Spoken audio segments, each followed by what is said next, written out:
All right, welcome to Cyber Tech and Risk Talk. Today we are very pleased to have Jon Rohrich from Microsoft join us. Jon, nice to see you. Good to see you, Brian. So Jon, can you quickly introduce yourself?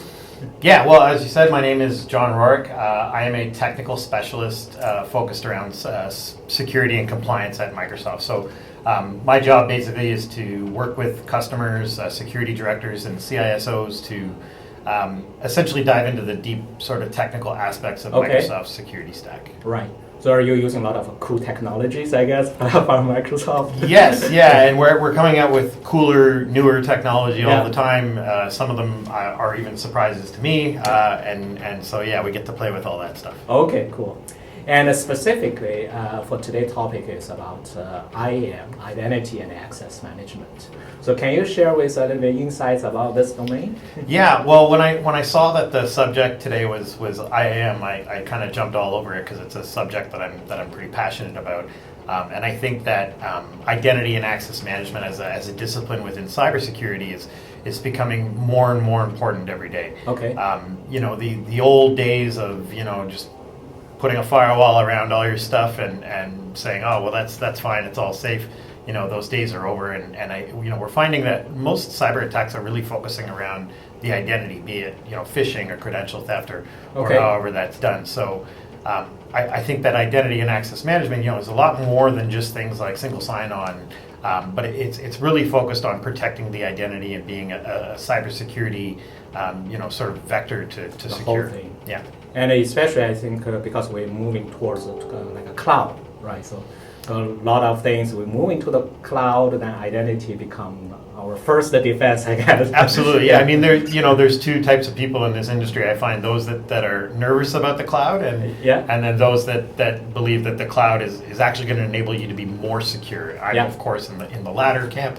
I think that a lot of the cloud providers, be they Microsoft or whoever, tend to have the resources to to really put a lot into their cybersecurity, into their infrastructure to protect their customers. That's their business. Yeah. And oftentimes, we're just in a position to, protect our customers and protect our customers' data more so than the actual customers are in their own data center, just because of resources and those types of things. So it's an exciting time, I think, for security and particularly with cloud technologies. Okay. And you also mentioned, I recall you mentioned the firewall.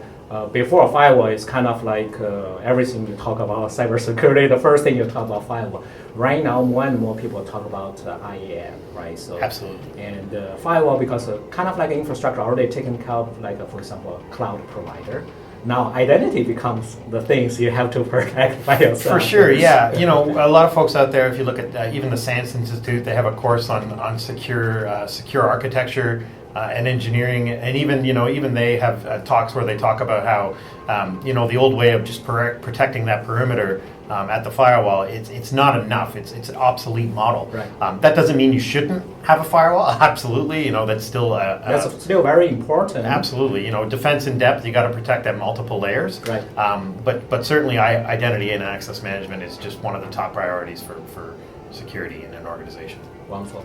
So Jon, just curious, how did you enter the cybersecurity field from your career perspective? Yeah, it's a good question. My career trajectory was a little bit untraditional. When I got out of high school, the first thing I went to do was join the military. So I served in the Canadian Forces in the Royal Canadian Regiment. That's an infantry battalion. For 5 years. Okay. At that point, I decided to make a change. Got out. Didn't know what I wanted to do yet. Yeah. And then I took a network engineering college course, and then from then I got a job in a network operations center. Right. And it wasn't long before I guess with my background, having focusing on one battlefield to now the digital battlefield.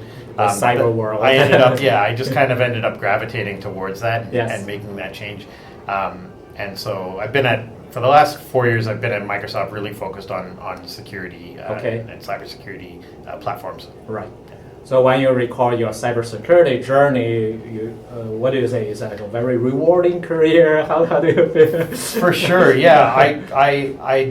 I can't get enough of it. I'm one of these guys that, even on my off time, I'm reading books and watching videos and RSA conference recordings and, DEF CON and all these things. Trying to soak up as much as I can. Yeah. There are a lot smarter people than I that, are actually engineering, they're building cryptographic algorithms and things like that. And I'm not that guy, but I do take a very keen interest in it, and particularly in trends and things like that, of that nature.